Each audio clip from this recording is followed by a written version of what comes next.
Assalamu alaikum first year. Hope you all are doing well and it's your computer class. As you know that कि हमने chapter number 2 start किया हुआ है computer memory. इससे पहले lecture में हमने डिटेल में स्टडी किया what is memory, type of computer memory. Memory जिस तरह हमने डिस्कस किया कि मेमोरी हमारे पास एक ऐसा स्टोरेज लोकेशन या मेमोरी सेल होते हैं जहाँ पे हमारे पास डेटा और इंस्ट्रक्शन जो है वो स्टोर किए जाते हैं और सीपीयू उसको यूज करते हुए जो है वो प्रोसेसिंग करता है। ठीक है। और टाइप ऑफ मेमोरी में हमने बात की थी प्राइमरी मेमोरी और सेकेंडरी मेमोरी की के ड्यूरिंग प्रोसेसिंग जो मेमोरी यूज हो रही होती है वो आपके पास क्या थी, प्राइमरी मेमोरी होती है। और आफ्टर एग्जीक्यूशन, ठीक है, कंप्लीशन जो मेमोरी यूज होती है वो आपके पास क्या थी, सेकेंडरी मेमोरी। इसके अलावा हमने वॉलेटाइल नॉन वॉलेटाइल की बात की। तो आज का जो हमारा टॉपिक ऑफ डिस्कशन है वो क्या है, RAM. RAM and type of RAM. ठीक है। तो रैम हमारे पास क्या है, प्राइमरी मेमोरी की एक टाइप होती है। ठीक है। और इससे पहले जो लेक्चर हमने पढ़ा वॉलेटाइल और नॉन वॉलेटाइल, तो रैम हमारे पास प्राइमरी मेमोरी और वॉलेटाइल मेमोरी की एक जो है वो टाइप है जिसको आज के लेक्चर में हमने डिस्कस करना है। तो before going to take start about lecture, अगर आप इन पिक्चर्स को देखें तो यहाँ पे आपको क्या चीज नजर आ रही है, ये रैम है। ठीक है। ये आपके पास रैम चिप होती है जो आप फिजिकली भी देख चुके हैं कि ये आपके पास सिलिकॉन चिप होती है। इसके ऊपर डिफरेंट ट्रांजिस्टर और कैपेसिटर्स जो है वो या रजिस्टर जो है वो लगे होते हैं डेटा स्टोर करने के लिए। इसके अलावा आज का जो हमारा लेक्चर है वो सिर्फ और सिर्फ रैम नहीं है बल्कि हमारे पास क्या है वो टाइप ऑफ रैम भी है। तो ये आपके पास क्या रहा, रैम, और ये आपके पास क्या है, static RAM, and this one is dynamic RAM. ठीक है। तो आज के लेक्चर में हमने इनको डिटेल में डिस्कस करना है, इनकी कंपोजिशन को और इनके यूजेस को। ठीक है। ओके। तो रैम हमारे पास क्या होता है, अगर हम इसको एब्रिविएशन से स्टार्ट करें तो RAM stand for random access memory. ठीक है। रैंडम एक्सेस मेमोरी, अगर हम यहाँ पे वर्ड रैंडम पे फोकस करें, why we call it random access memory. ठीक है। तो रैम हमारे पास क्या होता है, एक टेम्पोररी मेमोरी, प्राइमरी मेमोरी और वोलेटाइल मेमोरी की टाइप होती है जो कि डेटा को टेम्पोररी बेस पे स्टोर करती है। और इसको रैंडम एक्सेस मेमोरी क्यों कहा गया, आपसे पहले भी डिस्कस हो चुका है कि प्राइमरी मेमोरी या रैम वो मेमोरी होती है जो सीपीयू एग्जीक्यूशन टाइम पे जो है वो यूज कर रहे होते हैं। ठीक है। कोई भी चीज जब तक रैम में नहीं आएगी तो सीपीयू उसको प्रोसेसिंग के लिए नहीं लेता। तो यहाँ पे जो रैंडम का मतलब है वो क्या होता है कि डायरेक्ट असेस। ठीक है। आपके पास two type of access mechanism होता है, रैंडम असेस मैकेनिज्म और सिक्वेंशियल असेस मैकेनिज्म।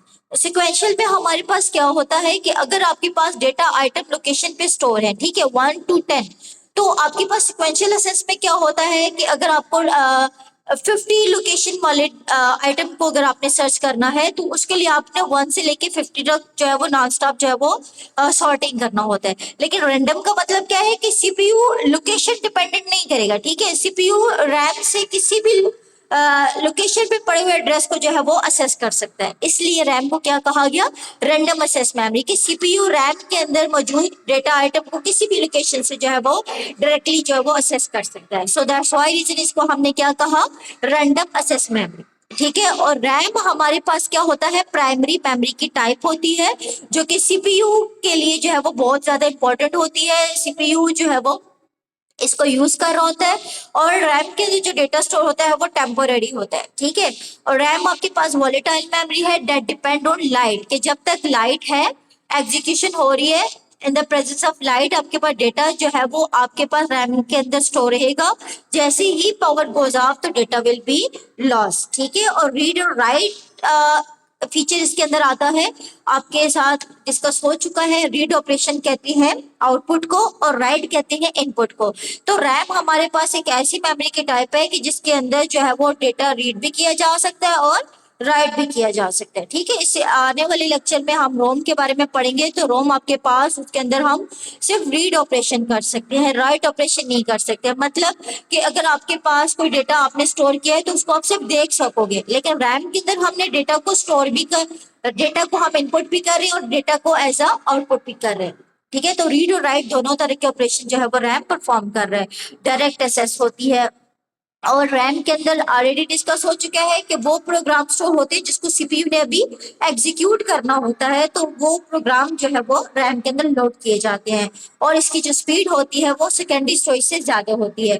अब यहाँ पे बात आती है why we need for this kind of memory, why we need for RAM. ठीक है, तो आपके पास जो हार्ड डिस्क होती है, ठीक है, हमारे पास जो ऑपरेटिंग सिस्टम होता है जो हमारे कंप्यूटर को ऑपरेट कर रहा है, उसका सेटअप भी आपके पास कहाँ पे पड़ा होता है, हार्ड डिस्क के अंदर। और जब आप कंप्यूटर को ऑन करते हो तो आपके पास क्या होता है, प्रोसेसिंग हो रही होती है। ठीक है, वो प्रोसेसिंग में क्या होता है, वो आपका ऑपरेटिंग सिस्टम भी जो है वो हार्ड डिस्क रैम में लोड हो रहा होता है, देन वहां से वो प्रोसेसर उसको जो है वो प्रोसीड कर रहा होता है। मीन्स दैट कि कोई भी काम आपके पास हो रहा है, कोई भी प्रोग्राम आप एक्टिव कर रहे हो, तो वो प्रोग्राम पहले रैम में लोड किया जाता है, आफ्टर दैट जो है वो सीपीयू उसको प्रोसेस करते हैं। ठीक है, इसके अलावा अगर हम एग्जांपल में देखें तो आप कंप्यूटर के अंदर कोई भी प्रोग्राम जब ओपन करते हो तो first of all that program will active in the RAM memory, सबसे पहले वो मेमोरी सेल के अंदर आएगा। ठीक है, फिर वहां से वो सीपीयू को जो है वो उसकी एक्सेस होगी। ठीक है, तो रैम आपके पास बहुत ज्यादा इंपॉर्टेंट रोल जो है वो प्ले करता है कंप्यूटर की प्रोसेसिंग के अंदर।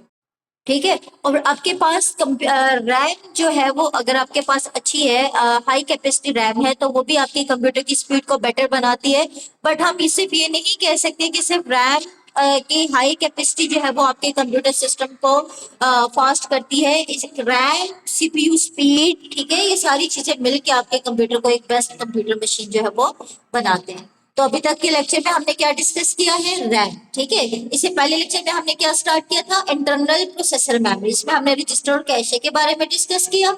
आज हम क्या पढ़ने जा रहे हैं, पढ़े मेन मेमोरी, प्राइमरी मेमोरी पढ़े रैम, जिसके अंदर हमने बात की रैंडम एक्सेस मेमोरी होती है, एक टेम्पोररी मेमोरी होती है, एक चिप मेमोरी होती है, और इसके अंदर वो डेटा और इंस्ट्रक्शंस जो है वो लोड किए जाते हैं जिसको आगे फर्दर सीपीयू में जो है वो प्रोसेस करना होता है। ठीक है, और इसके अंदर जो असेस होती है वो क्या होती है, वो रैंडम होती है, डायरेक्ट होती है, लोकेशन डिपेंडेंट नहीं होता।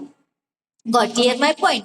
नेक्स्ट हम मूव करते हैं टाइप ऑफ रैम के अंदर। तो there are basically two main type of RAM. ठीक है, एस रैम और डी रैम। फर्दर हम इनकी आगे भी टाइप्स को डिस्कस करते हैं। तो first of all we see that about S RAM. S RAM stand for, अगर हम इसकी एब्रिविएशन को देखें तो S for static, R for random, and A for access, M for memory. तो एस रैम हमारे पास क्या है, रैम की एक ऐसी टाइप है जो क्या है, स्टैटिक है। ठीक है, और सेकंड हमारे पास क्या होता है, D RAM, dynamic random access memory. ठीक है, अब एस रैम और डी रैम को अगर हम पहले कंपैरिजन में देख लें तो S RAM stand for static और डी रैम डायनामिक। मतलब एक रैम की एक ऐसी टाइप जो कि स्टैटिक है, जो कि चेंज नहीं हो रही, और डायनामिक रैंडम एक्सेस मेमोरी वो रैम जो कि अपनी पोजीशन चेंज कर रही है। ठीक है, अब ये चेंज क्यों आ रहा है, किस मैकेनिज्म के अकॉर्डिंगली आ रहा है, किस कंपोनेंट के अकॉर्डिंगली आ रहा है, वो चीज हम यहाँ पे क्लियर करेंगे। ठीक है, तो इसको समझने के लिए सबसे पहले हमें क्या पता होना चाहिए, इनकी कंपोजिशन। ठीक है, तो एस रैम को बनाने के लिए आपके पास है तो दोनों चिप मेमोरी। ठीक है, रैम की टाइप है तो दोनों चिप मेमोरी है, लेकिन दोनों में जो बेसिक डिफरेंस आ रहा है वो क्या आ रहा है, टेक्नोलॉजी का आ रहा है। ठीक है, एस रैम को बनाने के लिए जो चीज हम यूज करें वो क्या यूज कर रहे हैं, आप देख सकते हैं यहाँ पे ट्रांजिस्टर यूज किए जा रहे हैं, और डी रैम को बनाने के लिए यहाँ पे जो चीज हम यूज करें वो क्या यूज कर रहे होते हैं, कैपेसिटर यूज कर रहे होते हैं। ठीक है, अब अगर हम इनको और डिटेल में देखें तो कैपेसिटर के अंदर ये प्रॉपर्टी होती है कि वो डेटा, वो चार्ज को स्टोर करता है, बट फॉर सम टाइम। ठीक है, कुछ टाइम के लिए वो चार्ज को स्टोर करता है, आफ्टर दैट टाइम पीरियड वो चार्ज को क्या कर देता है, लीक कर देता है, फिर उसको दोबारा से रिचार्ज होने की जरूरत होती है। ठीक है, और अगर हम ट्रांजिस्टर की बात करें, ट्रांजिस्टर हमारे पास एक ऐसी डिवाइस है जो कि चार्ज को, सिग्नल को परमानेंटली जो है वो स्टोर करती है। ठीक है, तो उसको दोबारा से रिचार्ज की जरूरत नहीं पड़ती। तो अब हम इसको अपने टॉपिक के साथ रिलेट करते हैं, क्योंकि हमारे पास डीरैम के अंदर क्या यूज किया गया है, कैपेसिटर यूज किया गया है जो कि अपने चार्ज को लीक कर रहा है, और स्टैटिक रैम में हम क्या यूज करें, ट्रांजिस्टर यूज करें जो कि चार्ज को परमानेंटली जो है वो स्टोर कर रहा है। ठीक है, तो एस रैम आपके पास रैम की वो टाइप होती है जो क्या यूज करी होती है, एस रैम के अंदर जब काम होता है तो क्या होता है, इनपुट होता है, इनपुट होने के बाद वो डेटा कहाँ पे जाके स्टोर होता है, मेमोरी सेल के अंदर, देन उसको सर्किट के अंदर प्रोसीड किया जाता है। और सर्किट किस टेक्नोलॉजी को यूज कर रहे हैं, एस रैम के अकॉर्डिंगली हमारे पास क्या यूज हो रहा है, ट्रांजिस्टर यूज हो रहा है। तो जब ट्रांजिस्टर के अंदर जाके डेटा स्टोर होता है तो वो क्या होता है, वो स्टेबल होता है। उसको जब तक लाइट है, क्योंकि रैम की टाइप है तो ये वोलेटाइल मेमोरी है, जब तक लाइट अवेलेबल है देन तब तक डेटा स्टोर होगा। तो यहाँ पे स्टेबिलिटी क्या होगी कि जितना भी डेटा होगा वो आते स्टोर होता जाएगा स्टेबल। लेकिन जो पहले से मौजूद डेटा है वो भी क्या है, स्टेबल है, उसको रिफ्रेश होने की जरूरत नहीं होती। तो एस रैम हमारे पास क्या हुआ, the one kind of RAM that doesn't need to refresh its data. ठीक है, अगेन एंड अगेन। अब रीजन क्या है, यहाँ पे टेक्नोलॉजी का यूज, कौन सी टेक्नोलॉजी का यहाँ पे यूज किया गया है, ट्रांजिस्टर का यूज किया गया। ट्रांजिस्टर एक ऐसी डिवाइस होती है जो अपना चार्ज ली नहीं करती और डेटा को परमानेंटली जो है वो स्टोर करती है चार्ज को। और डी रैम हमारे पास क्या होता है, एक ऐसी टाइप ऑफ रैम होता है that need dynamic mean changeable. ठीक है, type of RAM that need to be refresh. ठीक है, टू रिटेन इट्स डेटा, अपने डेटा को कमिंग डेटा को रिटेन करने के लिए उसने उसको रिफ्रेश होने की जरूरत पड़ती है। क्यों, क्योंकि उसका जो चार्ज है वो एक बिट पोजीशन को यूज करने के बाद क्या हो जाता है, वो लीक हो जाते हैं। तो उस चार्ज को रिचार्ज करने के लिए इसको दोबारा से क्या होता है, रिफ्रेश होने की जरूरत पड़ती है। ठीक है, तो डायनामिक रैम को हम कैसे डिफाइन करेंगे, तो one kind of RAM that need to be refresh again and again to retain its data just because of the technology. यहाँ पे जो डिवाइस यूज की जा रही है वो कौन सी यूज की जा रही है, कैपेसिटर यूज किया जा रहा है। ठीक है, और स्टैटिक में जो डिवाइस यूज की जा रही है वो टेक्नोलॉजी यूज की जा रही है, वो क्या यूज किया जा रहा है, ट्रांजिस्टर यूज किया जा रहा है। Got clear my point. अब स्टैटिक में क्योंकि रिफ्रेशिंग नहीं हो रही तो क्या होगा, वो जो टाइम हमारा लग रहा था रिफ्रेशिंग में वो यहाँ पे रिड्यूस होता है। तो एस रैम जो है वो क्या होती है, वो फास्ट होती है। और डायनेमिक में क्योंकि हमारे पास बार बार रिफ्रेश हो रहा है तो इसकी जो स्पीड होती है वो क्या हो जाती है, वो स्लो हो जाती है। Got clear my point.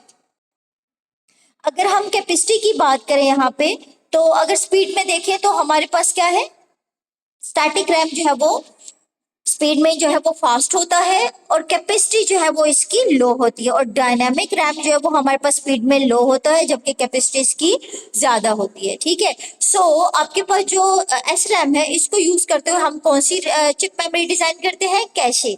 और डी रैम को यूज करते हुए जो हम चिप मेमोरी डिजाइन करते हैं वो हमारे पास क्या होती है, main memory. As you know very well that कि कैशे की जो स्पीड होती है वो फास्ट होती है, उसकी कैपेसिटी लो होती है। और जो रैम होता है उसकी जो स्पीड होती है as compare to cache slow होती है, बट उसकी कैपेसिटी जो है वो ज्यादा होती है। तो हमारे पास डी रैम को यूज करके क्या डिजाइन किया जा रहा है आजकल, मेन मेमोरी जितनी भी है वो डी रैम की टेक्नोलॉजी पे बेस करिए। और आपके पास जो सीपीयू कैशे है वो आपके पास क्या यूज कर रहा है, एस रैम।